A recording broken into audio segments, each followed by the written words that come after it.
apprehensions about going to And bad. Basically, he's dealing with the student population. Lots of people come through the door, not just Jews, but people, non-Jews as well, Christians. The only Christian I know who's asked to turn up less frequently is one who's getting a bit preachy. But apart from that, that's the only the only time I've actually aware of him. So so what will happen is there'll be so Elliot was supposed to be on the program, but he's traveled, so he's going to give a little bit of a talk about issues of anti-Semitism. He's a serious intellectual, and I'm sure it'll be insightful. And then on Friday, there's a short prayer. It'll probably be like 20 minutes of prayers before Shabbat comes in, and then there'll be dinner. And are we going to be divided for women and men? what do you think? Yes. Okay, so that's a rhetorical question. Well, I like rhetorical I mean, questions. the way it works is that No, of course not. the men stand in the main long room. There's a bit that During the prayers Only the there'll be a prayers, but not the mechitza, and There's a- men there's and a women will be mechitza. separated. But for dinner, everybody can eat as they wish. The mechitza goes. You don't have to be in the room or whatever. I mean, it's the mechitza goes. Everybody sits where they want, with whom they like. There's no division of the genders after the prayers. But during prayer there is. So if people don't like the traditional Jewish prayer prayers, is probably not mandatory. this is true. Right? Yeah, you can just Point that out. you can just hang. And the thing is, the garden will be open, so if you're not comfortable in it, just hang out in the garden, enjoy the fresh air. When the prayer bit is over, you can come in and enjoy the food. How do we get there? We'll walk. It's a 10-minute walk. We'll walk. Okay, great. 20 minutes. Depends how fast you. Yeah. Yeah, maybe for you, 10 minutes. Is this on a county road? Yeah. Wow. And if people don't like this type of service, there's another synagogue that I guess is more liberal. It's 10 minutes up the road. But you don't have to pray. You can hang out in the garden and have drinks. It's optional. It's laid back. It's a very laid back space. So El Shaddai is sending a list around. The rabbi would like to know how many people are coming. It'll be a nice evening. I encourage you. It's not mandatory, so feel free. It'll be very nice. Very nice. I just want to say I did it. We went in 2018. Yeah. It's nobody's enforced. There's no enforcements. There's no mandates. It's amazing. If you're praying, yeah, you have a kippah. The kippahs will be there. How much do they cost? The kippahs? For you, my friend.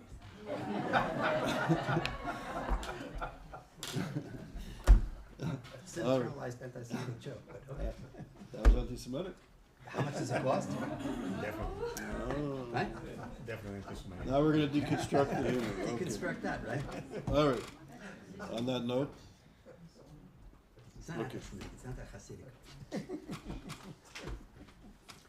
oh, and by the way, Just chatting. Larry, Yes. what's your connection to this place? To which place? To Eli and the Chabad house. This is a very nice story, by the way. Well, I was here for well, I've been here for ISGAP for a number of years with a gap during COVID. But prior to that, I was at ISGAP a number of years. But prior to that, I had colleagues. I was doing research when I was here. I was here for a couple of weeks doing research, and then there was a talk being given, and it was a talk about a Jewish Christian talk with a debate about the sacrifice of Isaac and the meaning of it. And afterwards, this guy comes up to me with a beard. The rabbi comes up to me, and he says, "You know, you look like you're a stranger here. Can I drive you home?" So I said, "Fine." He says, "Why don't you stop at my house first and have tea?" So he invited me over to the house. We sat down. We had tea, and it turned out that he had done his training 3 doors down from where I grew up in Crown Heights in Brooklyn, which is now a very cool neighborhood, but at the time was not. You know, 30 more we seconds. got to talking, and he asked me about the things I'm interested in, and things he's interested in. So at the end of the night, I offered to sponsor an annual talk. My mother, of blessed memory, who is an Auschwitz survivor. So we had a long conversation about it, and I sponsor an annual talk. It's called the Grunzweig Lecture, and it's held here once a year. It's in honor of my mother, and it's some leading person. A lot of ISGAP people have spoken at it. And your mother was a very formidable artist. My mother was a very formidable artist. Survived Auschwitz to get a master's degree in fine arts, and to produce a couple of hundred sculptures in the course of her life. people who came out of Auschwitz full of life, despite everybody's attempt to squash her life out of her. Okay, so there's an ISGAP connection. All right, so very quickly, I'll introduce you quickly. This is, for us, a very special lecture. I'm really happy that David's here. David is doing incredible work. In addition to being an ISGAP Research Fellow, newly joined our team, which is really an honor for us. David is the founder of the Jewish Institute for Liberal Values, which opposes illiberal ideologies and supports liberal values in and out of the Jewish community. He's an advocate for free expression of ideas about Israel, and he's the author of Woke Antisemitism, which is an important book. I urge you to read it. So Woke Antisemitism, How a Progressive Ideology Harms Jews. He's also the co-founder of the Institute of Liberal Values, a consortium of like-minded organizations supporting liberal principles. He was the past president and CEO of the Jewish Council for Public Affairs, which is a major Jewish organization, and the executive director of the David Project. He spent 13 years with the AJC, American Jewish Committee, in senior roles. David writes prolifically and speaks around the country, the United States, and around the world on these very important issues. I can't find the title of your talk. Well, it's okay. There's a story about that. So Okay, what's the title? All right, David, I'm not going to tell you what the title is. That's the that's the story. whole thing. You see, there's a blank on the screen because I'm going to change the title here for good reason. I'll tell you in a second. First of all, I just want to tell you something that's not in the biography about me. I basically spent my entire career on the center left of the Jewish world, progressive side of the Jewish world, building coalitions around immigration rights and criminal justice reform. I started an initiative called Jews for Criminal Justice Reform. I've worked on church-state separation and same-sex marriage and a lot of the issues that are central to sort of the Jewish progressive agenda. But I started to have some concerns emerging in the discourse going back to, let's say, the late 1990s and early 2000s. In 1999, I found myself at a multicultural day for a program that I was at, and there was a diversity trainer, which was a new thing at that time, and he started off his talk by saying that racism equals prejudice plus power. I thought, where did that come from? I had never heard that formulation before. You hear it a lot more now, but this was 20-some years ago. And afterwards, I came up and I said, for me, racism is prejudice against a racial group. And he said, no, it's prejudice plus power. And I thought to myself, well, what does that mean for a group that's perceived as powerful? Does that mean that we can't be victims? And what does that mean for groups that are perceived as victims? Does that mean that they can't be victimizers? And I thought this could actually, in the long run, if it catches on, be problematic for the Jewish community for that very reason, because we, as a community, are generally perceived as being part of the established dominant class, and we could be then perceived as being without status in the conversation, incapable of being victims. In 2003 or 2002, I wrote an article that I could have written today saying that if this ideology or this view of race and racism catches on in the broader progressive coalition, we are going to feel increasingly disenfranchised. That was 20 years ago. In 2016, I took over the Jewish Council for Public Affairs, a center-left organization, the umbrella of the Jewish Community Relations Councils. And on the first day of the job, I came out with an opinion piece on intersectionality. Now, I didn't claim it represented all of intersectionality, but there was a version of intersectionality that was connecting causes, different causes. So Israel was now, under this version of intersectionality, was being viewed as one of the causes that was part of the oppressor class. And groups like sex violence and Black Lives Matter and immigrant rights were part of the intersectional table. And I said, if this continues to catch on, we're going to be disenfranchised. And it was only a few years into my job when I realized I probably wasn't even the right person to do it anymore, because I no longer felt comfortable in the ideological environment, and I didn't want to pay the price of admission into the progressive discourse that I once was part of. And I'll explain a little bit more about that. So what I wanted to do is situate this conversation into the conversation that really Charles started us off with, which is that there are major social and economic forces at work that are causing a great deal of bewilderment in Western democratic societies and elsewhere. And it is producing very often what I would consider simplistic explanatory frameworks for why the world is the way it is. People are looking for some simplistic way, and I think they're grasping onto sometimes conspiracy theories, and they're grasping on worldviews that purport to explain all of reality. And it's very easy to understand in that context why some ideological frameworks that are meant to explain all of reality in simplistic terms would be perfectly fertile ground for anti-Semitism, which itself is a conspiracy theory, as we've been learning. And so, so here I want it situated in this conversation about other ideologies as well. I mean, we're going to hear from Yehudi Barsky about Islamist ideology, and we've already hit upon the ideologies on the right, replacement theory, that might be a major source of anti-Semitism. Jonathan Greenblatt, who is the CEO of the Anti-Defamation League, the premier combat anti-Semitism organization in the United States, likes to say that anti-Semitism on the right is like a hurricane, and anti-Semitism on the left is like climate change. So the hurricane is fast moving, it's violent, right? It's and the climate change is slower moving, and I think it's a perfectly apt analogy. But what he does not say is what are the ideological CO2 emissions that are producing the climate change on the left. In other words, it's easy to talk about replacement theory and how it fuels anti-Semitism. It's easy to talk, maybe a little harder, Islamist ideology, radical Islamic ideology, and how it creates anti-Semitism in the Muslim world. But it is very challenging to talk about what ideologies might be producing anti-Semitism on the left. Now, I just want to say I'm a mere mortal. I could be wrong.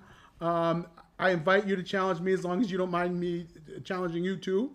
Because I could be wrong, and that's core to who I am and what I'm presenting here, because I believe that ideologies take hold in illiberal environments where we can't discuss things. So, blank ideology. Why did I say that? Why did I take that out? Well, what ideology do you think I'm talking about? Let me put it to you. Someone. Progressive. You could say progressive, okay. Woke, if you're a glutton for punishment, woke. Liberal. Well, no, that's a very interesting term, because liberal can mean a bunch of different things, right? It can mean, I consider myself a liberal in more than one sense. And it can mean different things in different countries. Like in Australia, it's a political conservative. So you know, but these are all interesting terms. And I wanted to avoid it, the big reveal here. I'm going to call it the ideology of the banana. And the reason why I'm calling it that, I could have come up with any other fruit or vegetable or whatever, is that I want to get away from the trap of talking about, of naming it so that people get so upset that I called it something and that's not what it means. And so, okay, fine. Some people call it critical social justice. Some people call it wokeism. I just want to define what I mean, and then why I think that it is fueling anti-Semitism. By the way, I do not say it is anti-Semitism, and I do not say it causes anti-Semitism. I say that it is fueling anti-Semitism. I try to be very intentional about that it is creating a permission structure for anti-Semitism. And I'll talk more about that as we go along. Okay, so what is the ideology? How does the ideology fan the flames of anti-Semitism? That's what we're going to talk about. And yeah. There are people in the room who may not know what permission structure is. A permission structure means it gives permission for people to engage in anti-Semitism. It provides a perfect vehicle, and we'll talk about that as we go along. And then I want to spend some time on how we can counter it. And if there's time, I have a case study. And if we don't have time for the case study, then maybe we'll do it over breakfast or lunch, sometime this week or next, okay? All right. So what is the ideology? What is banana ideology? What is whatever we're going to call it, right? Bill, in his lecture, talked about postmodernism and Foucault and so forth. And that really is the antecedent to what I'm going to be talking about here. What is postmodernism? I'm going to give you a very overly simplistic definition. I'm sure it can be challenged. But it is the idea that powerful forces in society, powerful people in society, are constructing knowledge in a way to perpetuate their power, and that knowledge becomes accepted by people over time and then embedded in discourses, in the way that we talk about things. So that oppression is not just a blatant, brazen act keeping other people down. It is actually in the very water that we drink, in the air that we breathe. So the job of the postmodernists was to go around and deconstruct these problematic systems of oppression that are really in the language and in the systems of society. Out of that emerges a political and social philosophy that we could call banana, we can call it wokeism, we can call it critical social justice, which holds two ideas, two major tenets. Number one is that oppression and prejudice and bigotry are not just a matter of one's personal opinion, but they're ingrained in the very systems and structures of society. Okay, that's number one. Ingrained in the very systems and structures of society. And number two, that only those with lived experience of oppression have the standing and the insight to define it for the rest of society. And that's often called standpoint epistemology or standpoint positionality. In other words, that if you haven't lived with oppression, you don't really know what it's like, and you may not even realize it's there because you're part of the dominant class. So you don't even know that you're doing the oppressing. Now, let me just say something. Both of those tenets have value and provide insight. I am not for 1 second denying that. In other words, it is very clear to me that oppression sometimes and bigotry sometimes are actually ingrained in the very fabric of society. I mean, can anybody say that Jim Crow America wasn't a systemically racist place that with racism in every nook and cranny of American society? And can anybody say that Nazi Germany wasn't a systemically anti-Semitic place? Did you want to say, Monica? Oh. You said it is, not was. Who? It is. In America or yeah, well, that's a dispute. In other words, what I would argue back is that it must be up for discussion to what degree American society is still what it was in Jim Crow. I don't believe that's the case. Now, others might believe it. And that's a discussion. That's something that we can talk about. What I worry about and what I'm critiquing is that as soon as you accept that as a must, that is an absolute must, it's been settled, then it becomes a dogma. And through that dogma, we see the possibility of, first of all, other dogmas emerging. Dogma begets ever more radical forms of dogma, and that it actually can become a source of anti-Semitism as well. And I'll talk about that.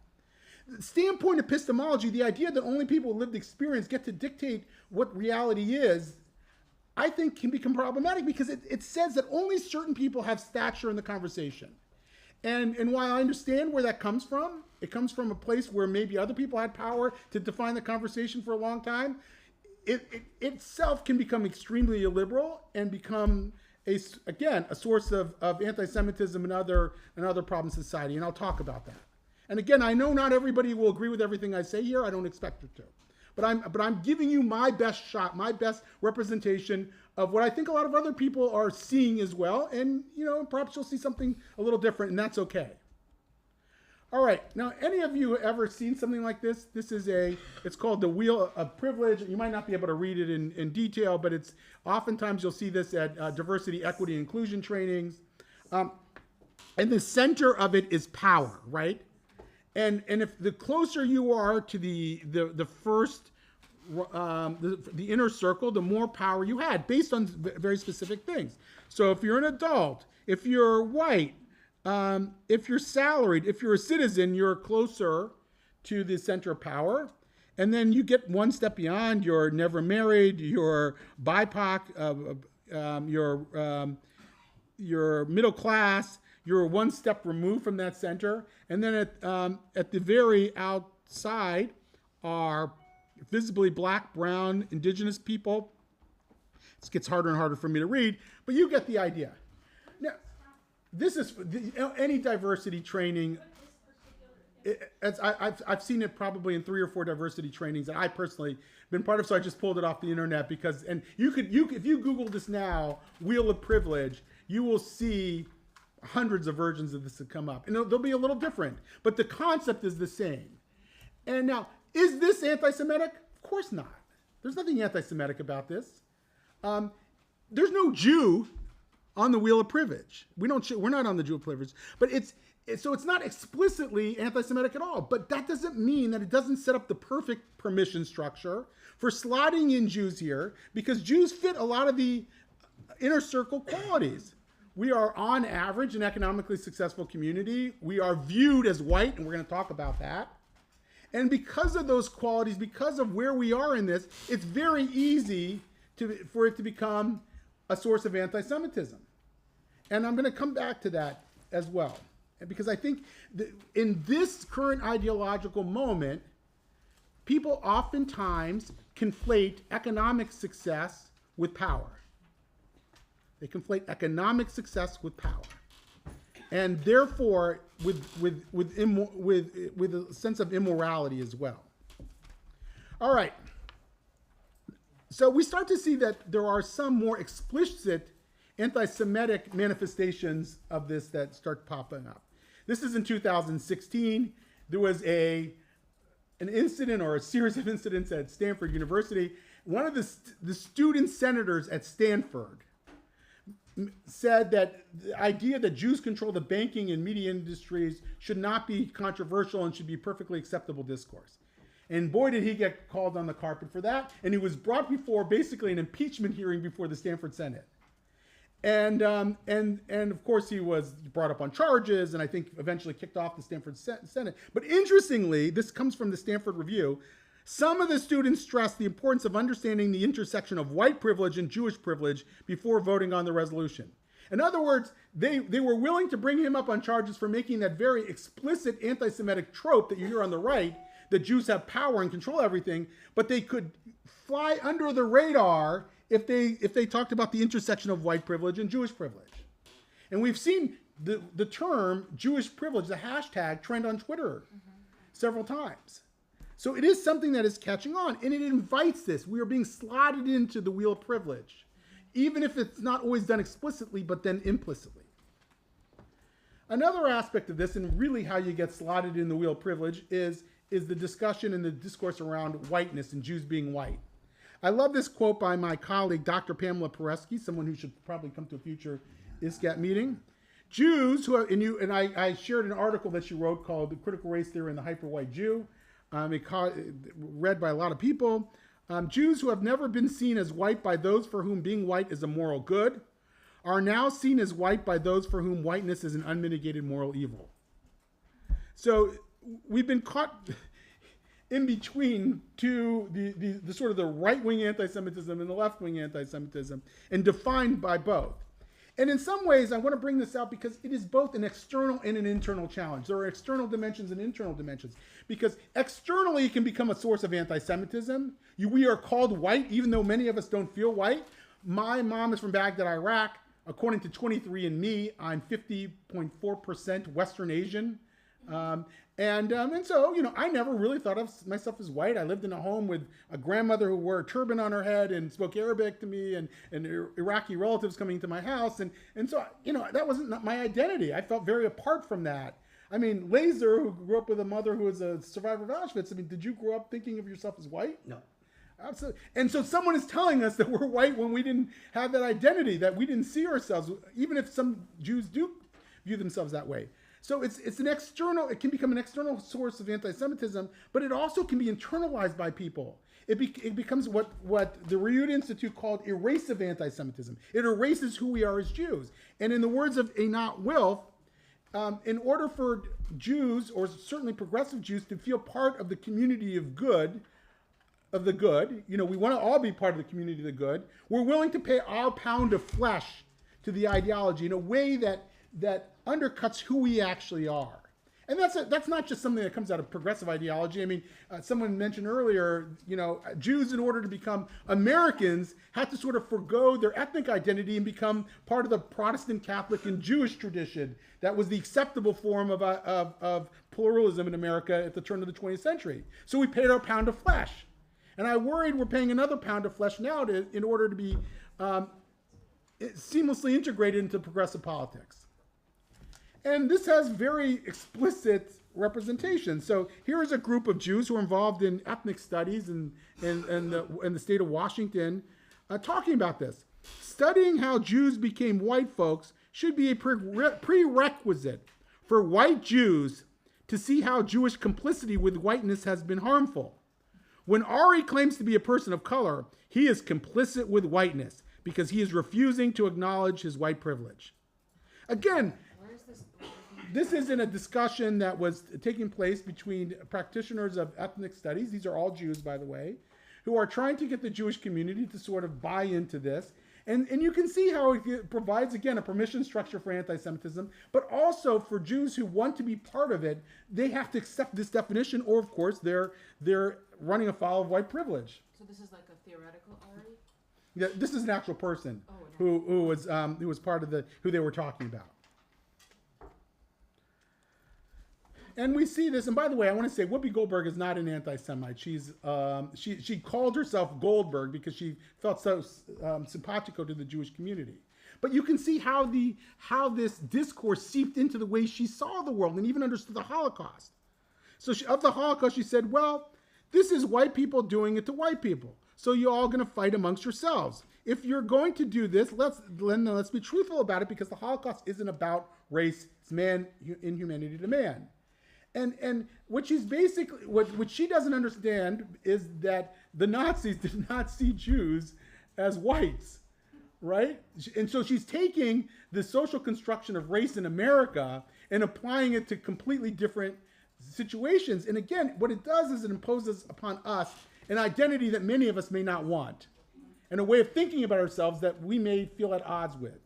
I certainly do. I do not check off the box on the form that says I'm white. I don't say I'm Asian, by the way. I always tease my stepkids are Asian, and I always say I'm an Asian American, and they say, no, you're not. And so I don't fill that box out either. There's another dimension to this I think is dangerous as well, and it's the demonization of whiteness as well. And I'm going to read a quote from the British thinker and writer Andrew Sullivan that sort of captures it. If you replace the word whiteness with Jewishness, this kind of demonizing rhetoric could be straight from a Nazi textbook. It identifies a racial group, it attaches evil characteristics to it, it ascribes those characteristics to individuals within the group, and it sees their success as at the direct expense of others. The logic of anti-whiteness and anti-Semitism blur over time into the same thing. Okay, so how can this actually play out? This slide is from a slide deck that my kids are being trained in school. It comes from Tima Okun's white supremacy culture framework. And what she argues is that Western societies in America have embraced a white culture that many are not aware of, that includes things like Tima Okun. O-K-U-N. And so certain qualities like being on time and promptness are expressions of white supremacy. So I want to read this to you, and being honest with ourselves. Did we look at this image and think, that's not me? Or I am not that kind of white person? Or not all white people are like those white people? Do we want to view ourselves as good white people and distance ourselves from bad white folks? How does this good-bad binary get in the way of accepting that we are participants and reinforcers of a system of white supremacy? Now, there's an irony here. I don't know if, that I'm going to express, in my view. Where are these people? Where are these marchers with the tiki torches? Where are they protesting? Charlotte. Outside of what? A synagogue. They're protesting outside a synagogue. And so the person here, I'm sure, didn't mean to do this, but they are conflating the people in that picture with the tiki torches with the people who are cowering in fear inside that synagogue, who are also deemed white. In other words, they're saying that you're complicit in the people who are protesting you outside. Is this language, this is the language that your children have? Yeah, it's being taught to Montgomery County school teachers. It's right off the school system website. A teacher who was concerned about it came to me and shared it with me, and I wrote an article about it as well. It's in New York City schools. It's in the National Education Association has embraced it. It is being taught in K through 12 school systems around the United States. The White Supremacy Culture Framework by Tima Okun. She's a professor at Duke. She's articulated a framework that to her that white supremacy is not just a matter of systems of oppression, but the entire culture. Okay. Now again, I'm going to Ibram X. Kendi, who wrote the book How to Be an Anti-Racist, is not an anti-Semite. What he writes is not the least bit anti-Semitic, not at all. But what I worry about is it also creates, unknowingly, not intentional, a permission structure for within this ideological framework for anti-Semitism. So I'm going to read this, and then I'm going to read another quote. When I see racial disparities, I see racism. This is Ibram X. Kendi.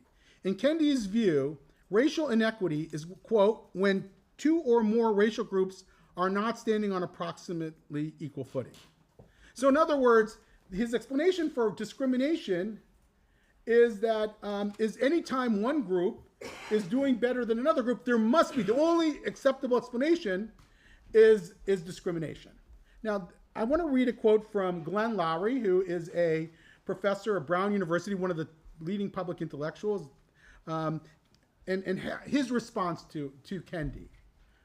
One consequence of a fixation on group disparities, understood to be the necessary consequence of oppression or racism, is that the groups that do well will come under suspicion. Their success will be thought to be the flip side of the disadvantage of groups that do poorly. If African Americans are underrepresented in this or that venue because of systemic racism, and Jews are, let's say, overrepresented in those very same venues, how can it be otherwise but that the overrepresentation of the Jews is somehow the bitter fruit, the necessary consequence of that very system of oppression that excludes African Americans? It strikes me that it does fuel resentment and envy and a kind of antipathy that could easily express itself in violence. All right, so again, I'm raising this not as sort of the final commentary, but just to understand how a discourse that purports to lift people up can also be a source of discrimination as well. And for us to understand what's at stake in this and to at least contemplate it. All right? All right. We've talked a lot about intersectionality. And what I want to say is that actually I think this ideological movement is moving away from intersectionality. That there are increasing calls, discussion about centering and decentering certain narratives, right? And let me give you an example of this. Stanford University in 2021, there's a psychiatric health clinic. And a guy named Ron Albucher is the psychiatrist who used to head it up. And there's a Jewish social worker named Sheila Levin. They both work there. And they brought in the wake of George Floyd murder, a new diversity, equity, and inclusion initiative. Now, there was some kind of campus discussion on Zoom. This was during the pandemic, around issues of race and racism. And during that town hall on Zoom, it was Zoom bombed. Yeah, you remember Zoom bombing? I think that they've since minimized it. And there were swastikas, and there were the N-word used by the people who were Zoom bombing. And so the DEI group brought together all the people within their staff, and they started talking. And they decided that they were going to establish affinity groups, white affinity groups and black affinity groups. Ron and Sheila wanted a Jewish affinity group, and they were denied, which is another problem. At that time, Ron raised at the DEI discussion the anti-Semitism that was implicit in the use of swastikas. And he was told that he was decentering racism and centering anti-Semitism. Now, here's a quote that sort of captures that. A woman named Natalie Hopkinson wrote a piece in the New York Times about the women who were active in the Million Man March, Louis Farrakhan's Million Man March. Who said that he was decent? You know who said that? The people who ran the DEI initiative. Who are they? You know? They're the DEI director. Yeah, I mean, you could. In fact, Brandeis Center for Human Rights actually represents Ron and Sheila, and you can actually read on their website the entire legal complaint that was filed on their behalf. So Natalie wrote an article about the women involved in the Million Man March, and I want you to. And a Jewish woman clearly wrote in response to the article, "Your piece in the New York Times makes me sad. I wish your glowing article about Farrakhan was the whole truth. The reality is, whether you like it or not, vile, unrepentant, and relentless anti-Semitism is part of the legacy as well." And Natalie, and I've heard this a lot now, this is not a one-off, said, you know what makes me sad? Literally 1 million people involved in this essay. You don't center the marchers. You don't center the black women who are named and linked. You don't even center Farrakhan. You center yourself and your feelings. And what she's basically saying there is that you don't have status in this conversation. In other words, when you complain about anti-Semitism, it is a whine, and it is decentering another narrative.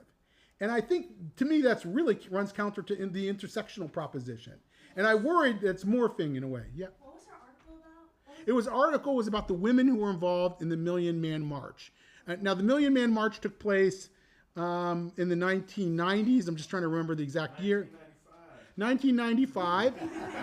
Yeah. And right. And okay. And so Farrakhan obviously has been a lightning rod figure for in the Jewish world, not only the Jewish world. You know, he called Judaism a gutter religion. He's made all kinds of comments. And, this was a breaking point in Black-Jewish relations. I ran a Black-Jewish dialogue that had been 30 years old and at the American Jewish Committee. And we would sit across for lunch with our Black interlocutors who were telling us, well, look, we know Farrakhan, he's got his shtick, but this is very important for us. And Jews saying, how could you go to this march? He's calling us, he's an anti-Semite. And so those tensions have reverberated in Black-Jewish relations for decades now. And they continue to be present in the conversation. So I consider, look, there are all kinds of things we could explore here. I know in Bill's presentation, he talked about the Dyke March that took place in Chicago, and there are Jews being excluded from multi-ethnic coalitions and the like. I wanted to just take a minute and talk about how it impacts Israel. So my organization, the Jewish Institute for Liberal Values, did a poll exactly a year ago, and we polled 1,600 likely voters, Democrats and Republicans, and we asked the question, there have been ongoing clashes between Israel and the Palestinians for many years. Based on what you know, which of the following statements do you agree with more, even if neither is exactly right? 1, Israel is a sovereign nation which has the right and obligation to defend itself from terrorists, blah, blah, blah. And the orange one next to it, Israel is an occupier and a colonizer using modern military power to attack defensive Palestinian civilians, to steal more indigenous Palestinian land. Now, that orange narrative has never been a dominant theme within liberal politics in America. But you can see here that it has really caught on the progressive left. 22%, I agree, is still low, but I can tell you that that's probably triple what it was a decade ago. And we know this also because we have other data around how Israel's being perceived vis-a-vis Palestinians in the American body politic. The Gallup poll has been doing polling on comparative sympathy between Israel and the Palestinians for more than 20 years. And I want you to look here. If you look, let's say 2013, 2014, Democrats were 60 to 19% sympathetic to Israel.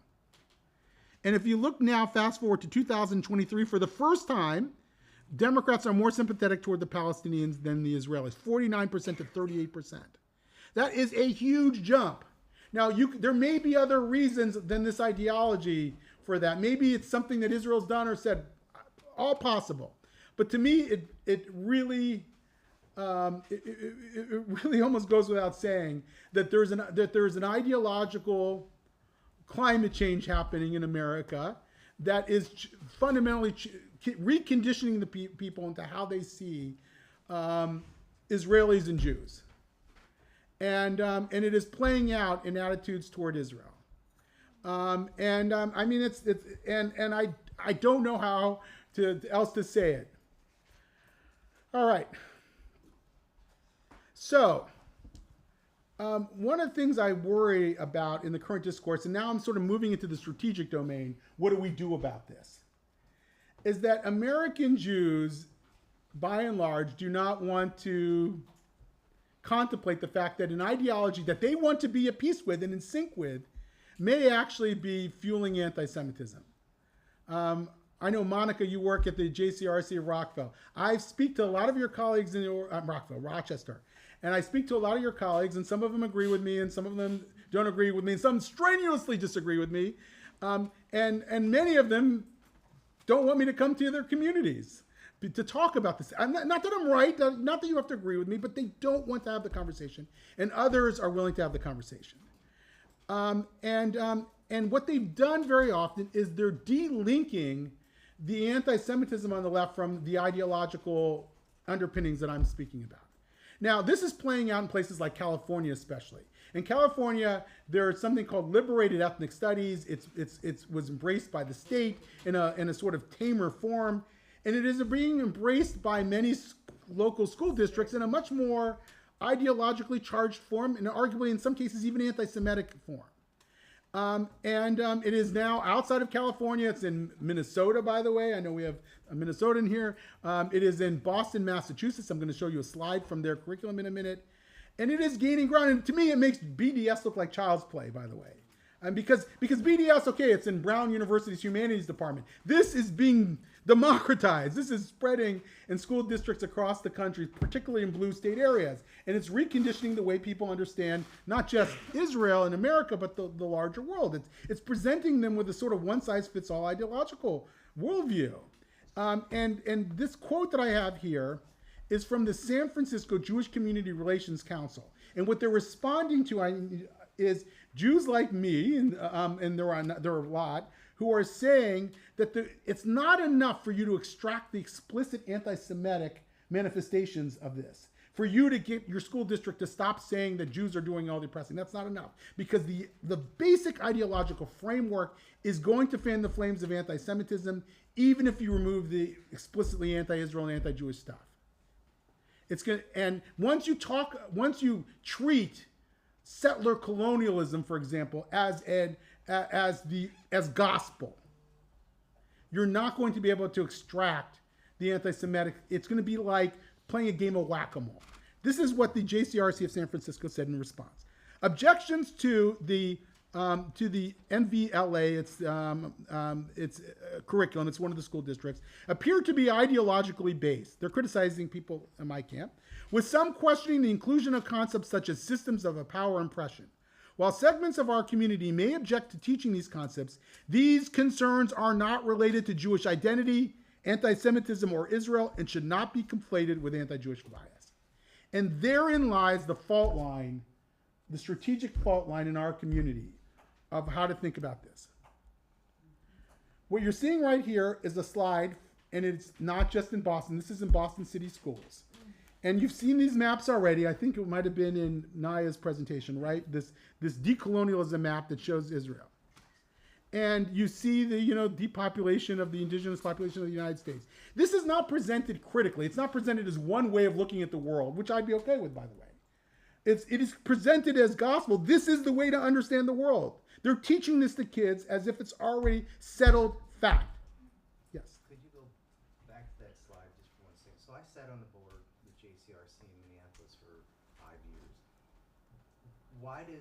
In your opinion, why does the JCRC in San Francisco feel that it can make that blanket statement for the entire community? Right. Look, because they desperately. Let me answer that question. Jewish identity is a very, it can be a collective experience, but it's also a very personal experience. Right. And I know they hold themselves out to be the voice of the Jewish community in various. Right.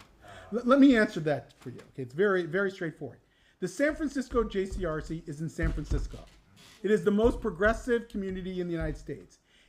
More than almost any other local Jewish community, they're going to feel the need to be reconciled with the progressive forces in their community, because that is their community relations challenges, to navigate the progressive spaces. So the idea that they would in any way allow a critique of this ideology to gain ground would put them at odds with their traditional progressive partners. They have a lot of sunk costs in these relationships over many decades. By the way, the same in Minneapolis today.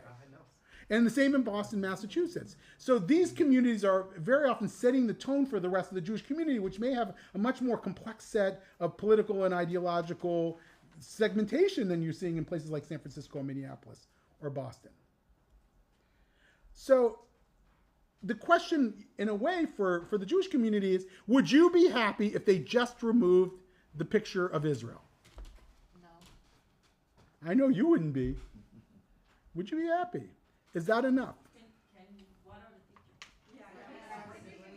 Okay, so what are the pictures? So you see other parts of the world that are also victims of settler colonialism. I'm not even saying, by the way, that there's not examples. Well, one is Africa. You see here. One is where the depopulation of Africa, 1880 to 1913.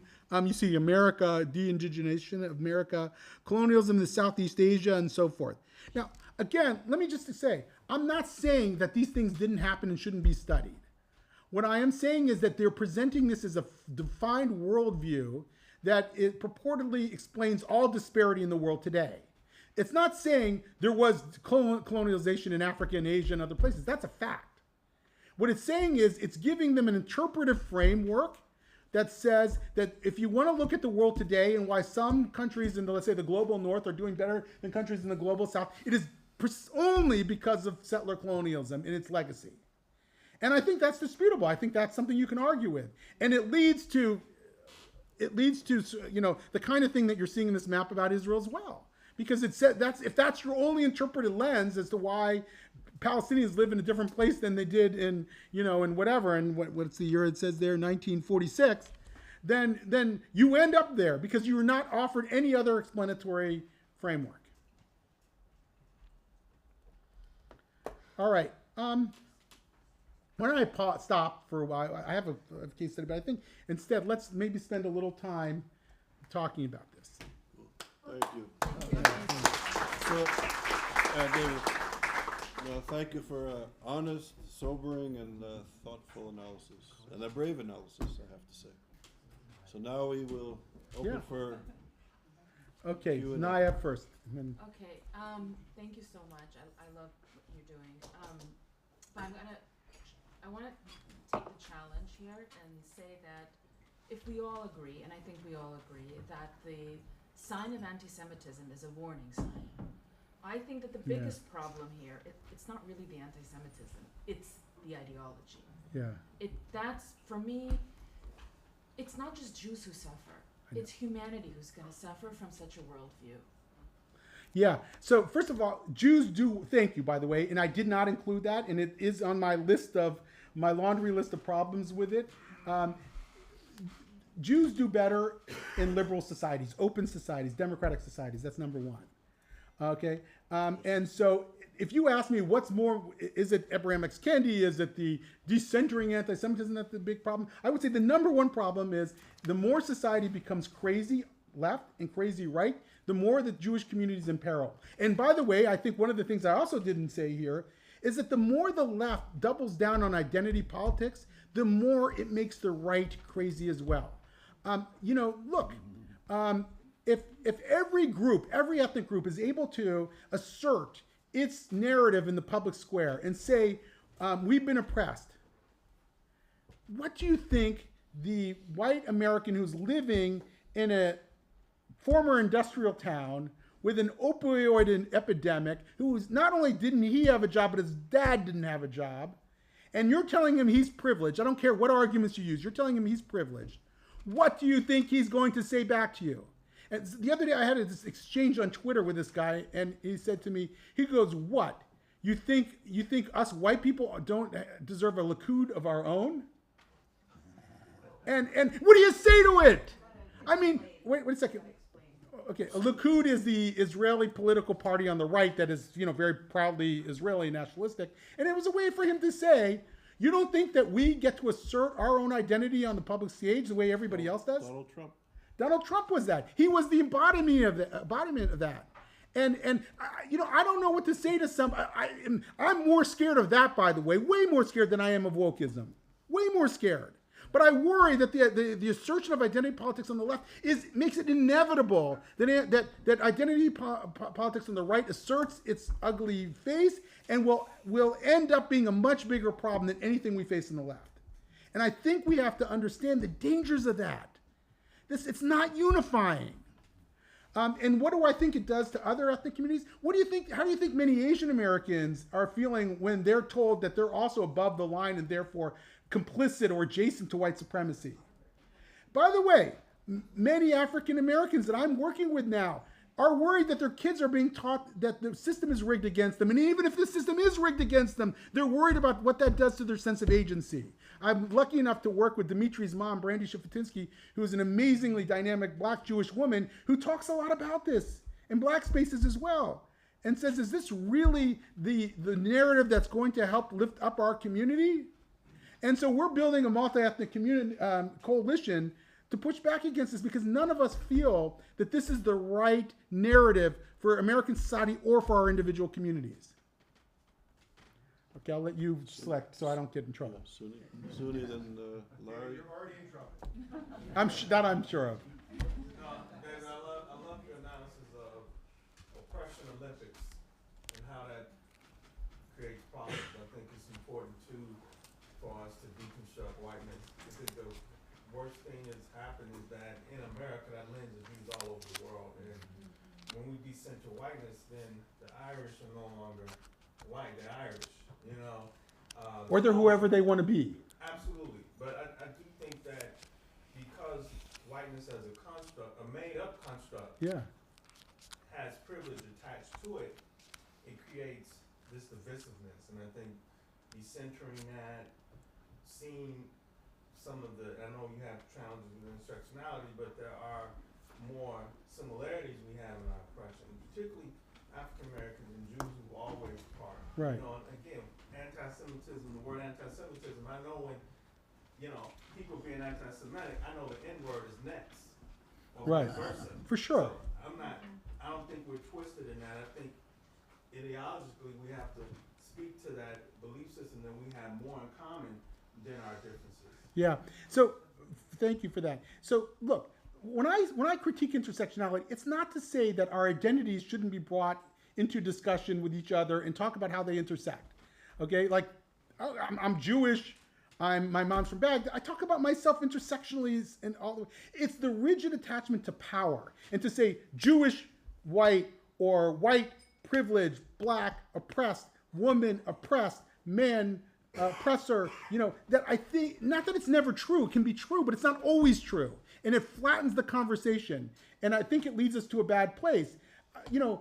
Should we explore what Jews and Blacks have in common? I mean, we're involved in some really cool programming around that called the Omni American Project, which looks at how jazz was an art form that was developed by Blacks and Jews. I mean, primarily played by Blacks, but also Jews were involved in jazz, and how that can bring us together. It's amazing. I mean, that's so deeply embedded in my soul. The relationship with the Black community, and I want to bring that out, but I also know that there's an ideology, and it's not, by the way, it's not, to me, do I think it comes out primarily of the Black community? I think it comes out primarily of elites in American society. I don't think this is, like, if you look at polling of African Americans, I mean, it's all over the map. It looks like America.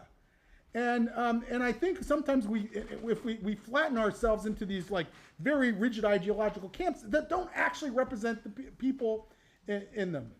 All right. Thank you, David. So essentially, one of the big things I wanted to learn more about with this program was understanding. So obviously, I'm white, I'm not Jewish, but I'm also a liberal progressive, and I vote for the Labour Party. And so seeing the absolute catastrophe of Labour Party's relationship with anti-Semitism in the last decade or so has been a really troubling thing, kind of forced myself to look into the mirror of my like political beliefs and where I see like where I would like to see the UK going politically, because we are in the middle of a terrible, terrible downward spiral politically, from my perspective. And I think your presentation was excellent at kind of piecing apart the kind of liberal progressive relationship, but also the white liberal relationship to the Arab-Israeli conflict. And I think what I got from the presentation, and just I'd like just to run it by you to see if that was your message, was that actually a lot of the way that white liberal progressives handle and view the Arab-Israeli conflict is actually about reconciling their own relationship with white supremacy. And if they conflate Jewishness and whiteness together, as they do domestically in the United States or in the United Kingdom, when they see the Arab-Israeli conflict and they see Israelis and they see Jews, they conflate that with whiteness, and they see themselves and they see their own white history as colonial oppressors.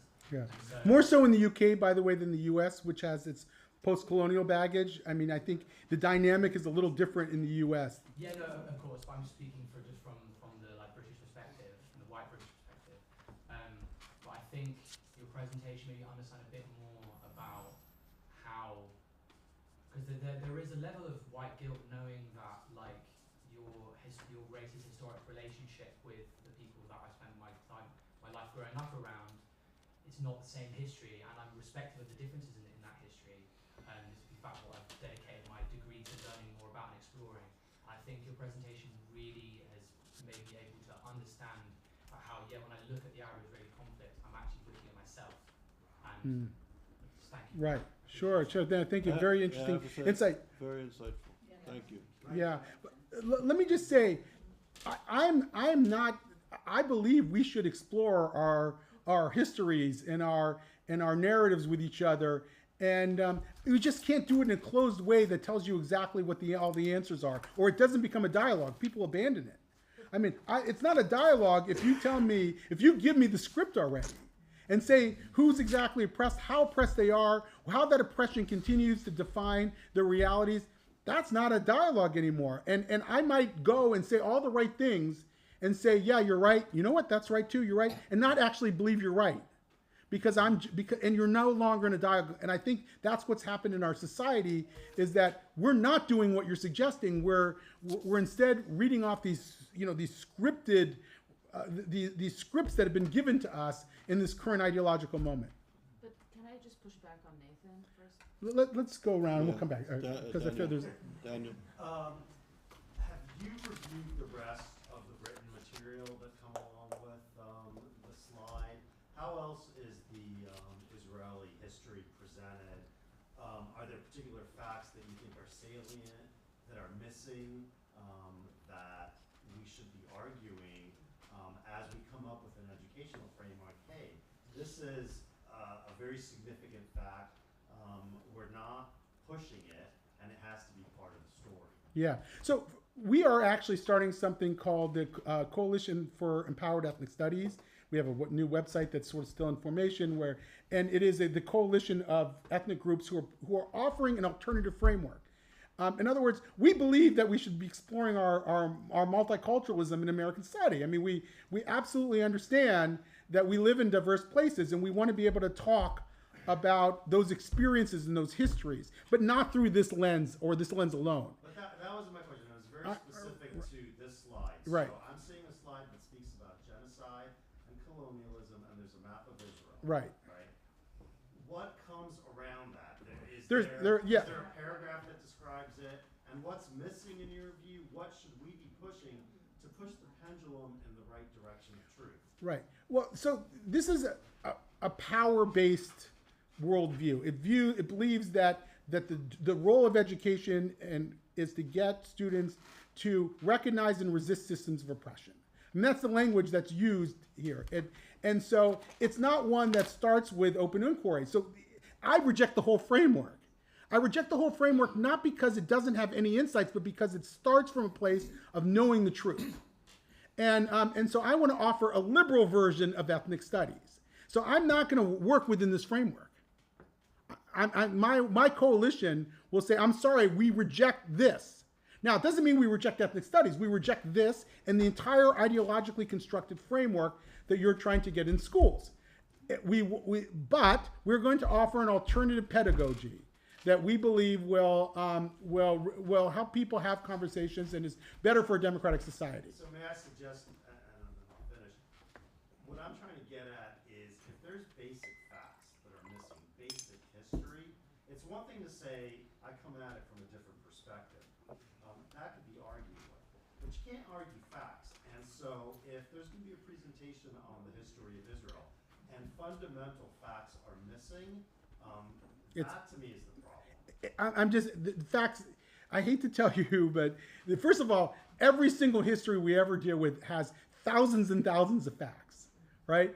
And you're never going to deal with all the facts. This is a framework. It's a view of the world. Facts don't matter in the view of the world. I think we should probably sit over lunch and sort of drill down on that a little bit. Yeah. Just to explain, this is Try and be. There's a lot of people want to speak, so try and be a bit. just like this is clearly intentionally made to mislead, because if you look at all the other maps, those are other countries, other groups attacking other new lands to colonize, right? Israel is the exception there because the people are going back to their land. That's a good. That's a good one. I got you. Hello. Very thought-provoking. Thank you. Thank you. I have a very simple kind of question. Sure. Yes. When and why did whiteness intersect with Jews? Like, when did that happen? Yeah. And why?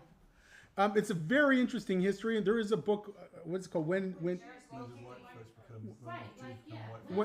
when Jews become white, right? There's a new book by a guy who has the exact same name I do and is under the exact same publisher. His name is David E. Bernstein, and he wrote a book called Classified. And he traces back how the racial classification system developed over many decades in America, going back to the late 19th century and early 20th century, and when we started adopting these categories. And they're sometimes they're so weird, these categories.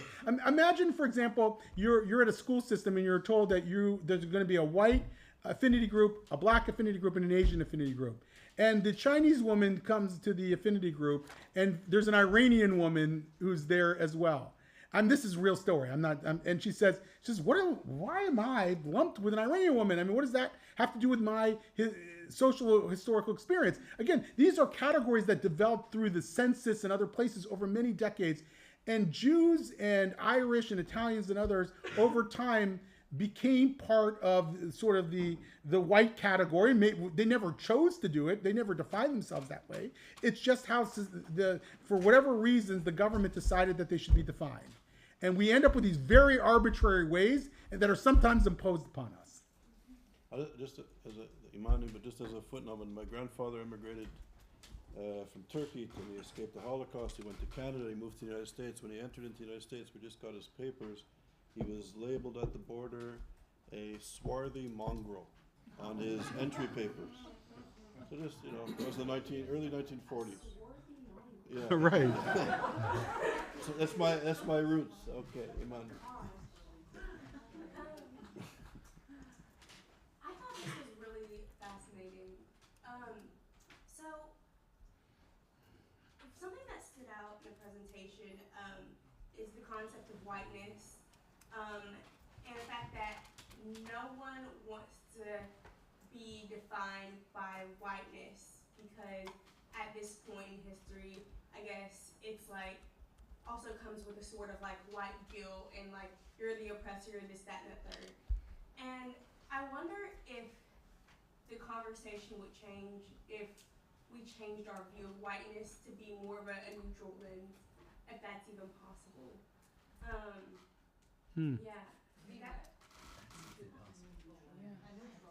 Yeah. What is and in this context, I think what neutrality would be, at least in my framework, would mean that you're not automatically attaching privilege or oppression to it. You're willing to discuss that, because it can be part of our realities, certainly our histories, but you don't start from that presupposition. If you start from the presupposition that one's identity gives you either privilege or oppression, you're shutting down the conversation. And you're making it so people automatically are on the defensive. But is it, because I don't know, like, if a certain system does assign, like, whatever degree of, like, oppression or power, whatever, to how you look, then is it inherently evil, or is it just that's the way it is, and that doesn't mean that you're bad or good? It's just the way the system functions. You see what I'm saying? Yeah, I mean, look, if I'm part of a system that does that consistently, I want to oppose that system. I want to try to advocate for change within that system. Part of that system? Well, the question, I think it's a complicated, see, that's the thing. I think that, look, in my view, we do not live in Jim Crow America. There's been progress, right? 2/3 of the American black community is not living in poverty anymore. There has been changes, there's shifts. That doesn't mean that there's no systemic racism, and I'm not arguing that in the least. I'm saying it may be a more complicated picture today than it was 50 or 60 years ago, and at least we have to have that conversation. I definitely agree, but I think that it might be problematic to move into a space saying that you don't receive certain, you're not viewed in a certain way, you don't have certain types of access to power, when you may well actually have that. Like, cause it's like the same vein of like colorism, you know? I mean, there's a saying like, it's not that good, but it's like, this light is light, but it ain't white. I mean, you know, because it's not white, I mean, it still has a proximity to white that still like allows it to have that, you know, power. And to dismiss it erases people who don't have it, it seems to me. Right. I don't dismiss it, but I don't dismiss it, but I want to discuss it. Yeah. And I don't take it always for granted. I want to hear what you have to say about it. You know, I started with this idea of standpoint epistemology and how the idea of lived experience gives one privileged access to knowledge, right? And I'm a Jew, right? I've experienced anti-Semitism. I grew up in Columbus, Ohio in the 1980s. Kids were throwing nickels and pennies at my feet and putting swastikas in my books, and it was a rough place. By the way, it was a time of busing and integration, so I was at a school that went from being mostly like sort of middle-class white, upper middle-class white kids to blue-collar white kids and black kids, and I experienced virtually no anti-Semitism from the black kids and a ton of anti-Semitism from the white kids. So that was my point of departure here, and yet I also know that not everybody Jew that I know grew up in the same environment. Many have never experienced anti-Semitism in a serious way. I also know, by the way, that my lived experience can't be the beginning and the end of the conversation, because then there's other data points. Like when the Pew survey in 2019 showed that American Jews are the most admired religious community, I have to factor that in. So my lived experience does not tell me everything I need to know. And I have to be in dialogue with the rest of society around these issues. So when you say, well, I experience, let's say, I'm not imputing things. When you say, well, my experience is that my blackness it can be an impediment, or someone else, I'll listen to that. I want to hear it. It's dangerous to drive in America. Right. Being a black man. Right. I don't even, my wife has a Mercedes Benz. I refuse to drive. Right. And I want to. I've been pulled over before. You know, right. So that's the reality. The reality is when you step outside, you can't hide this. Right. You definitely ain't hiding it. So like you feel targeted, marginalized, undervalued, underestimated.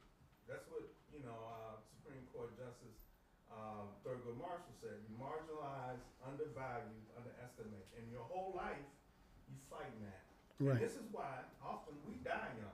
Like my father died at 55. A lot of it was based on the racism he had to deal with.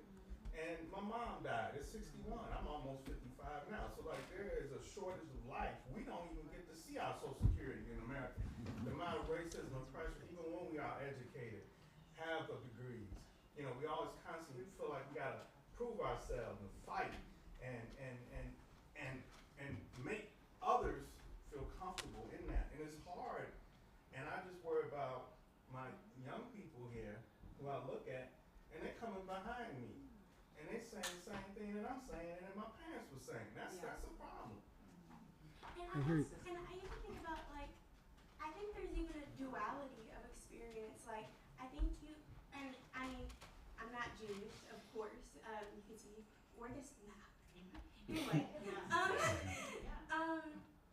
I think it seems like there's could be a duality of experience of, like, having the lived experience of being oppressed while still carrying, you know, certain privileges. Like, for myself, like, I was talking to someone, to my new friend at lunch today, like, how I'm black, but if I enter into black spaces where they're poor, like, that's a totally different experience of mine. And I understand that, like, I come from a middle class background, educated parents, you know, and I have to be, I don't know, like, thoughtful in entering those spaces because I do carry that privilege. So I guess what I'm saying to say just because you carry this sort of oppression means that you don't carry the other privilege doesn't make sense. It's complicated, and I want to complicate the conversation.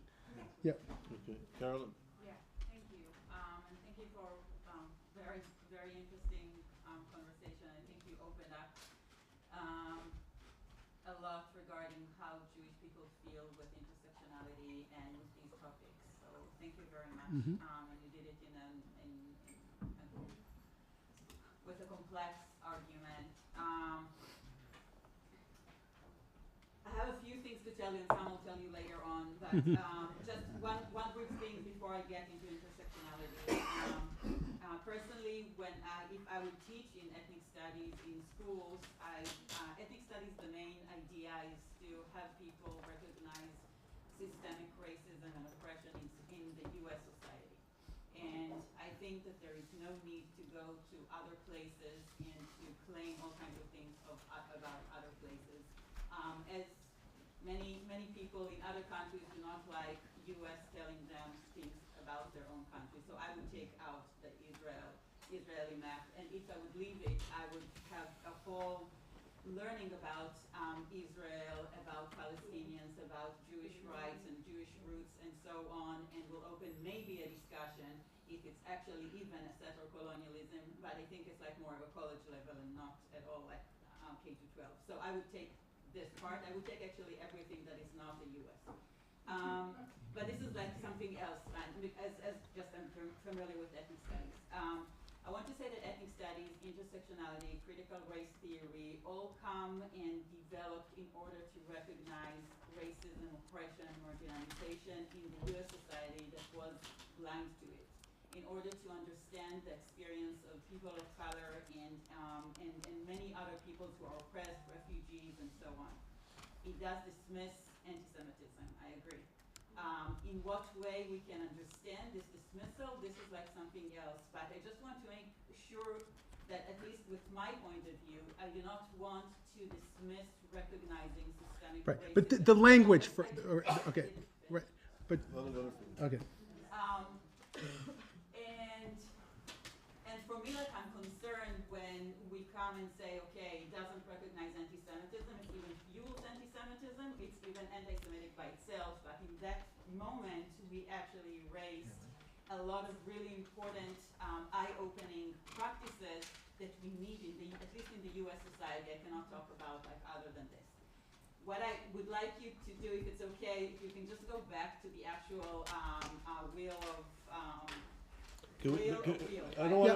Caroline, I think we're going to have... Yeah. No, Please, hold on. There's a lot of questions. We have about 12 Yeah. minutes left. I know, but it just... We can't go back to the lecture. Caroline, ask a point, make a point. She ask a may, question. I actually want to respond to what Caroline, she said. I'm sorry, I didn't finish I know. my part. Okay, I was just going to say, I would like you to finish, but we can't go back to the lecture, so please make your point or ask a question, but I want you to finish. You have the space to finish. I know it's really hard, but it will take me just a few more seconds. You have a few minutes. Okay. I agree with you that power is a problematic thing because for Eddie, when we talked at the beginning, and I think also Charles and some others talked about how racism does not work exactly as anti-Semitism, and we are seeing the component of power as a problematic thing because it should tell us like who are the actually privileged in society, but anti-Semitism works by accusing people for having too much power, and then they are being attacked, right? So it is agree that this is problematic, and what I wanted to offer, and this is an open question for people and for you and for later discussion, so I will not take more time, is if we can actually go back to understand, our understanding of anti-Semitism, and a few people shared here definitions and understanding of anti-Semitism, and see if actually this wheel actually can hold anti-Semitism. Because anti-Semitism comes a few categories. It could be religion, it might be power, maybe we need to add safety, maybe we need to add some other things, or maybe anti-Semitism cannot be explained here. But I think it's an interesting discussion to be thinking if anti-Semitism by itself can be explained by here, not necessarily just through the idea of right. First of all, I understand what you're trying to do. Personally, I don't want the wheel. And the reason why I don't want the wheel is I don't. The categories are not helping also other Right, people. right. But the other thing I want to say is that I hear you about ethnic studies helping students, quote unquote, recognize systems of oppression. I don't think you know what they are. And not that you're wrong, but I don't think you can say with certainty about any of it. We can argue about it. We can talk about it. We can have differences of opinion. There are different diagnoses for what society is. Now, wait. So, very interesting. Recently, there was a study that found that that black women are dying in childbirth at 3 times a higher rate than white women. Now, there were some very fast commentary, like this is an example of systemic racism. But I had just read this, happened to read the study that came out of North Carolina, or a report about it, University of North Carolina Medical School, that it found that that black women are also much more likely to have hypertension than white women. Excuse me, in New Orleans, which is a 75% black city, women are 10 times more. Okay, Black women, regardless of I know. socioeconomic I need to finish the point. regardless of health status, regardless of all sorts of factors, are more likely I'm just. I want to make. quietly Wait. working with those women and not. I hear you, and I believe I don't discount that. What I'm saying is that the University of North Carolina found that that black women were much more likely to have hypertension, and as soon as they treated black women for hypertension in childbirth, they almost narrowed the gap to 0. And I'm saying that not because to dismiss the possibility that there's also systemic racism at work, but because if you start from that and you end the conversation there, you don't actually talk about it. But that's an example of systemic racism. Right. If they had access to proper health care, you Well, just said the problem's eliminated. I'm not sure that's systemic racism. Well, Because it can also be the case that the inability to explore multiple factors for the. But you just said Guys, shh, guys. All I'm saying what I'm saying is it's a complicated picture out there. David, but that's a perfect example of systemic racism. No, you said if people get access to health care, to proper health care, the problem is gone. That's. I'll argue with you later about it. Okay. I don't think that's systemic racism. Although it could be partly, but okay, that's good. All right. Okay. What we're going to do? We have very few minutes, so I'd like to collect very short questions. So first there, then Lev, Larry, Christine. But really, please short and maybe write them down because we're going to. Yeah. Do you have a pen? Yeah. Okay. Okay. Lev, very concise, please. Okay. So I don't have a question. I don't have some comments. I would like to add a few more. There goes that theory. We don't need the coffee break. Lev, could you? Can I suggest we don't have a coffee break? Just to add up a few more data points. Okay, well, hold on. By show of hands, is anybody opposed if we go like 10 more minutes into coffee break? We'll extend it a bit? No. Okay. Good. All right, good. All right, so we're going to extend it by 10 minutes. So then can I add? So, Lev, you have 20 seconds. So whenever I study white supremacists, they use military lingo. And They use what lingo? Military lingo, and they define Jews as full white, right? Like Yeah. the fifth column, and they say that black people are easily identified. They speak about identifying the enemy. Mhm. So for them, the enemy are Jews and black people mainly.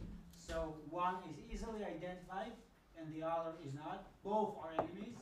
And I would like to say that we have to differentiate between when we speak about power between oppression and prejudice.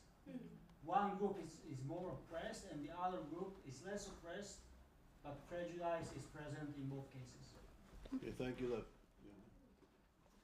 Yes. Hallie. So, coming from a social determinants of health perspective and thinking about, we now are seeing actually, I love that, let me just say this. I love that we are engaging in a conversation that extends beyond one theory, and that is really like our challenge. For me, factually, like looking at data in healthcare and a variety of means. You started it like with life expectancy. We can predict life expectancy very successfully in the United States by zip code at birth.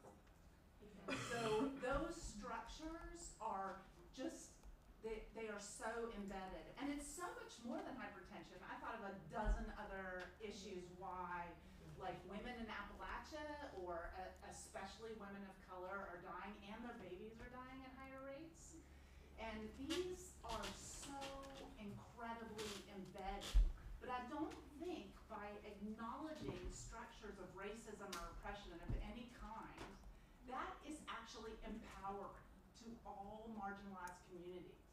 So I think when we are acknowledging that your life chances are very different in the US, and that factually to me is incredibly transparent. That is a wonderful way also, I think, to think about anti-Semitism and why aren't we also including that?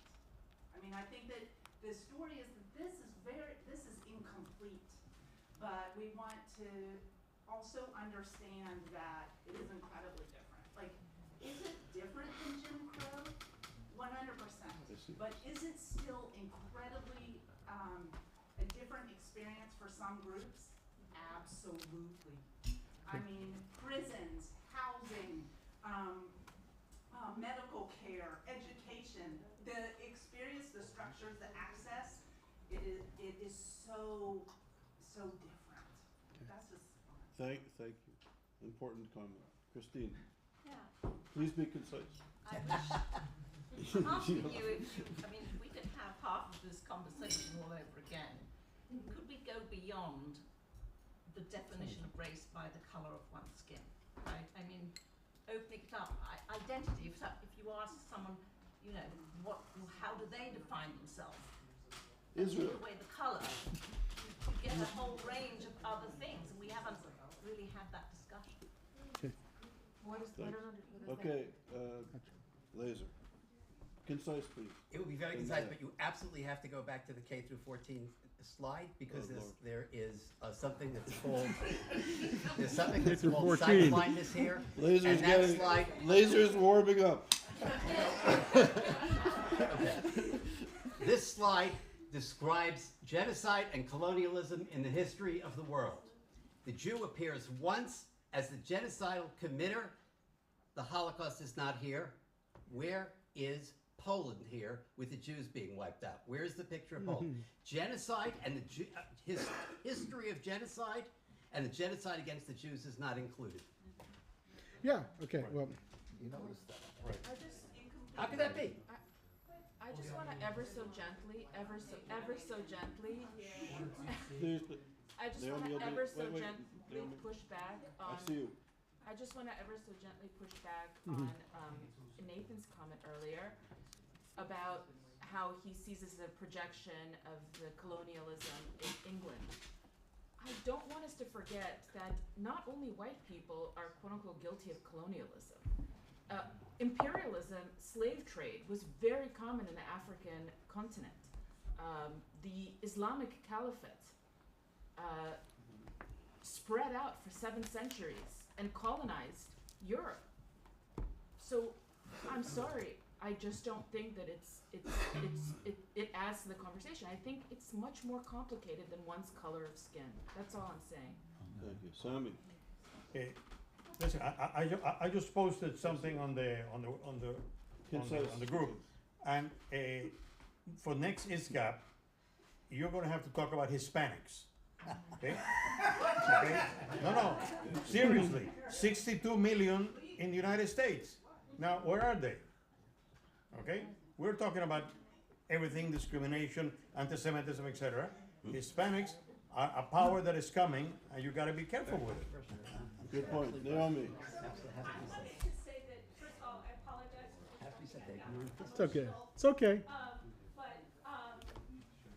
I think, it's really interesting the reason I asked about that chart is, when the privilege conversation really started, I could be wrong on this being the start, but at least in women's studies, it was the invisible backpack of privilege by Peggy McIntyre. And in the framework for that, which everybody ignores, she explicitly says this is not meant to be used for like privilege walks or comparing or doing that. And what I see and what I hear coming out in all the comments about both this, liberated ethnic studies curriculum, which all I know is this slide, but it looks terrible, right, is this problem where we have on both sides, on the right and the left, if we want to call it or whatever, on this version or the Florida version that wants to pretend that slavery didn't happen or what, have a different perspective, we leave those questions out entirely.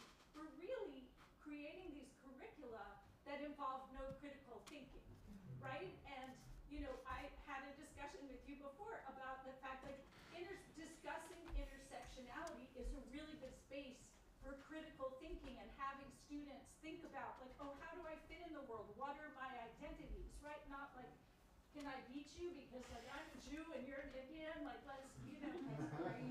but you hurt your ankle, so I'm gonna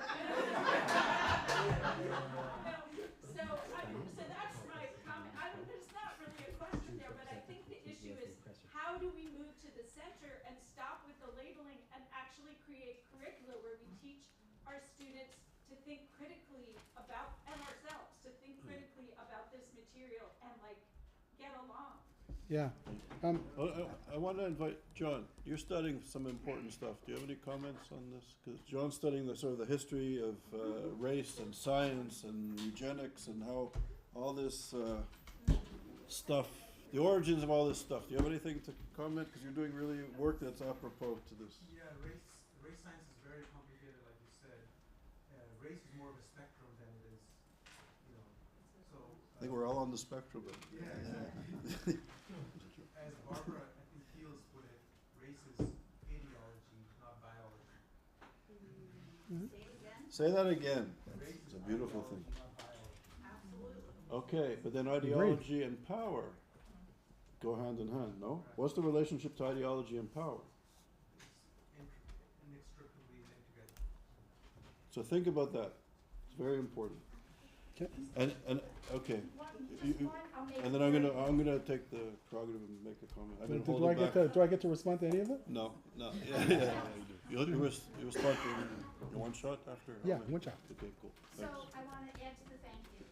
When you did your first slide, your third slide was we're going to talk about strategy. And Yeah, I didn't do that. Jeez. Jeez. Was so thought provoking that obviously for everyone in the room, they had reactions to it, and they didn't get to strategy. And we have to talk about strategy. I'm so glad you said that because I almost overlooked it. Thank you. Well, now you don't have time, but I'm gonna take 2 minutes with that. okay. So You watch. You so, watch. so John, I'm sorry. I want to make some comments, and you'll have the last 5 minutes to respond to all this stuff. Okay, great. So first of all, thank you. I don't want to thank you it's not the end of you'll have the time to respond. Sure. But I appreciate, there's an honesty in your work, and there's, you're grappling with a serious problem. And it was well received, and I'm thank you for all of your comments and engagement. And it's wonderful that we can come from different perspectives, and there's an element, I think, of a deep respect, even though we have different perspectives and we're articulating them, and that's wonderful. That's what actually that's what it's all about, right? To learn from each other. But I kept thinking of Bob Dylan, and Bob Dylan has this line where he said, it's about an American soldier that goes to Vietnam, and he comes back, and Dylan talks about this soldier, and he said all he believed were his eyes, but his eyes, they just told him lies. Now, one thing we have to remember is this conversation is taking very specifically within the American racial formation. This is an American conversation. And race and identities are different in different parts of the world. So we have to remember that we're wearing the lens of America. And maybe different voices or different perspectives are coming from different communities in the United States of America. So that should be important to note. And I was thinking of Omi and Wynett. There's some wonderful books on racial formation in the United States. Okay, all this stuff. Robinson, right? Black Marxism, there's wonderful stuff. One of the things I was thinking, there's this tremendous chasm. I think many of us who are dealing with issues of anti-Semitism are not schooled or educated in understanding and engaged in the literature dealing with racism in the United States. And I think many of us who are studying racism in the United States are not dealing with issues of anti-Semitism. And if we take a step back, I think we need to really fill this ISGAP. We have to fill the gap. And I think scholars we need to, the study of contemporary anti-Semitism, as we know, is not on the academic landscape. This is what we're trying to do. But we really have to have, I think, maybe we should have like workshops on issues of anti-Semitism and racism, and engage the literature and educate each other. So that's very important. Great. Our conversations are taking place within concepts and terminology and a legacy of racism. Jews as white, Jews as not white, African Americans as black. These are all concepts that are rooted in the legacy of colonialism and of racism. And the fact that Jews in the United States of America are incapable of defining themselves is a problem. The fact that this is a basic power that we lack. The powerful, all-powerful Jewish, white, colonial, apartheid, conspiracy, bankers and controllers of Hollywood, we cannot define ourselves in the United States of America. The racists say we're not white and we're poisoning their purity, and the voices from the African American community and from the dispossessed in the United States are saying that we are the whites. And as John's point, I think, was so eloquently so important, is that the people, or the descendants of the people who are responsible for colonialism and racism and slavery and the Holocaust and pogroms, who set up these institutions, they are, like always, defining the Jew as the enemy of the people. So now we, of all people, as Laser said, there's no Holocaust. We are colonial settlers. We are the epitome of white supremacy and the apartheid supporters. They've taken all of that history and put it on the Jew, as this civilization has been doing for many centuries. This anti-Semitism is deeply rooted in Western philosophy and Western theology and Western thinking. And I think that capitalism. Capitalism. Yeah, I agree. But so I think there needs to be a conversation, and the Jewish community and the African American community, there's this sort of divide and rule, and we're experiencing the same processes of domination and of racism and capitalism, if you want to say it, and there are structures of power that are being imposed. They're affecting us differently, and they're dividing us. And I think if the black and Jewish communities are fighting with each other, it's sort of perfect for the structures of domination to continue.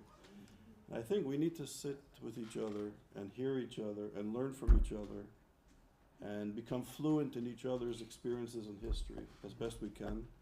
And maybe we can come up with something creative that doesn't silence the experience of the African American community in this conversation, and what you said was so poignant, and what was also said here was so poignant. And at the same time, for the voices in the Jewish community to be also understood, and somehow come up with something creative, and maybe we can do something impactful. So, promise to be short. I heard somebody mention, teaching in the school system versus private school system. There's no national lesson plan on this, but we need a baseline, and if it starts here at ISGAP, then that's where it needs to start. But it needs to be a baseline because we don't understand each group's history. Yeah. You know, I don't understand the full history of the Jewish community. I don't. But I've been here this week and I've learned a lot. But within that, wrapped within that, are the experiences that I brought with me from a child growing up and listened to some of the perhaps misinformation or myths that people had projected in the community that I was in. And I asked the question, I think, in our group, I didn't ask the question, I said, as a young person growing up, when I saw a person that was Jewish, who did they look like? They looked like a white person. I'm just being honest about this thing. It wasn't until I got to probably my 5th year or so working in a professional position that I met a black Jew. And then I heard that there's no such thing as a black Jew the other day in class, it's just a Jew. But in my community, hello, Dimitri. But in my community, that was a thing. That's a congregation of black Jews. You see where I'm coming from? Yeah. And so, that what you just said about learning about each other's, it's very important. I just got finished doing some research, some pre-research regarding what Gen Zers say about all of this stuff. And it was quite revealing. Please be concise, because we'll let David finish up. I don't have to say No. Please do. It was quite revealing. You know, I'm just saying. Please do. Yeah. Some of those perspectives are a little bit different from what older people think. That's another issue. Yeah. Right. That's the point I'm making. Yeah. Thank you. There's so many different directions. You have 20 seconds. Okay, yeah, thank you. No, I'm kidding. All right, there's so many different directions. Obviously, go. I'm not going to. 3 minutes, 4 minutes. I will keep. I'll So 5 at the very max. Okay. Promise. Okay. Thank you. Okay. So, we started out this conversation, and Naya made a point very early on a few days ago, and I think I said the point: do we want to have the conversation about racism and anti-Semitism rooted in the postmodern discourse or in liberal discourse? What is the difference? Postmodern discourse presumes we know who has power and doesn't have power, presumes we know what social dynamics are and aren't based on who has standing to have the conversation. Liberal discourse says, look, we're going to debate, we're going to disagree, we may not agree on, even if we share our experience with each other, you still may not agree with me on my diagnosis of anti-Semitism. And I may not entirely agree with you. I hear you, but I may not entirely agree with you on how you define racism in every case. Because I'm entitled to have my own thoughts. And I would urge us to continue to root the conversation on both of these within liberal discourse, to keep the conversation open. And which is why I'm going to go to Hallie, because she's such a nice person and I've enjoyed getting to know her. But you stated so emphatically this idea of the health disparities and what you experience, and it would be very hard to challenge what you said. But I have a friend, and he's Laser's friend too, named Sally Sattel. She's a researcher at Yale who strongly disagrees with you, and she's done a ton of research. She could be wrong. Okay, she could be wrong, but you can be wrong too. And I want to can you make room in what you said for that conversation? And what I'm saying is, no matter how strongly you feel about it, at some point we have to make sure we don't crowd out that conversation, because these are really important conversations of why there are disparities between people, and we don't have all the answers. And that's the only reason why I brought up that very hot topic of maternity fatalities, was to say, look guys, we have to be open to other possible answers besides the one that we're our starting point.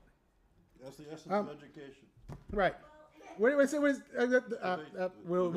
lunch, breakfast, So, okay, and I'm going to take my minutes here. Okay. But I'm open. Okay. I know you are. That's why I said it. That's why I targeted you. Okay. It was very interesting, and I'm going to go to what Laser said about this slide right here, okay? And Laser looked at this as someone who was a child of Holocaust survivors would and say, where's my narrative in it? And I worry that that's our impulse, is to inject our narrative into this when this is illiberal, okay? And while that may be your impulse and my impulse too, when I see it too, that's the first thing that jumped at me.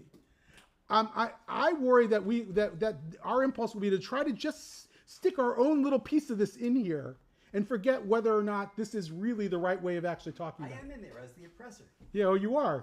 All right. And I don't want to complicate that narrative. I don't want to complicate this. Because this is not the right way, in my view, to have the conversation. Yes. Okay. Now, all right. I want to just spend a little time, and I know all of you, there were a lot of brilliant insights, but I want to just spend a little time on what we can do because Linda, sorry Linda, I know who you are. Linda said that. What can we do? I really love Charles' formulation of Jewish consciousness, and I think Amani, you're working on that as well. This used to say Jewish pride, and that's Ben Friedman's formulation. I know some of you have talked to Ben. I think that's a much more powerful idea, and I really want to explore that because I think the Jewish conscience. What does it mean to be somebody who's willing to question challenging issues, and what is the Jews' role in the world in that way? And we can learn from the African American community and what that meant for different people in different cultures, and certainly the South African experience. The role of scholars. You know, one of the things that I've been a practitioner my entire career. I was CEO of the Jewish Council for Public Affairs. I did this work on the ground, but I can tell you that most of the practitioners are not having the same conversation. It's a bit divorced from the larger ideological trends. They're dealing with it as a bunch of symptoms that are popping up everywhere, and it's a game of whack-a-mole. And they're all playing a game of whack-a-mole, and there needs to be a much more robust dialogue between scholars and practitioners around these issues so that they understand the ideological trends and not just what they're seeing in the data and on the ground. This is prescriptive. You don't have to agree with me. I don't want us to pay the price of admission in engaging with progressives. In other words, engage with progressives. You should talk to everybody. Go talk to the white Trump voter from Steubenville, Ohio about what their experience is. Okay? They may not like you, but go talk to them anyway. But I don't want to pay the price of admission to that. That doesn't mean I agree with how you voted. It just means you're my neighbor and I'm going to talk to you. Yeah. And the problem I'm having in progressive politics now is I can no longer enter some of these spaces without first saying I agree with you 100% about disparity or everything else that you believe. And I'm asked to sign on the dotted line of deference, and I'm not going to do that. And I don't think that's the right role for us to play, and I don't think that's what the Jewish community should do either. And I think we're doing it too much of that. Insist on the conversation. Like this conversation that we're having here now can be held in every Jewish community across the country. I don't know whether Rochester, New York would be willing to host a conversation like this. I'm not putting you on the spot. I am a little bit. Okay, so right, and I would love to do that, but again, this conversation is important, even if it's hard. Okay, and I think that the Jewish community is dodging it. They're going to be hard if they're worthwhile. That's right. Anything that's worthwhile is hard.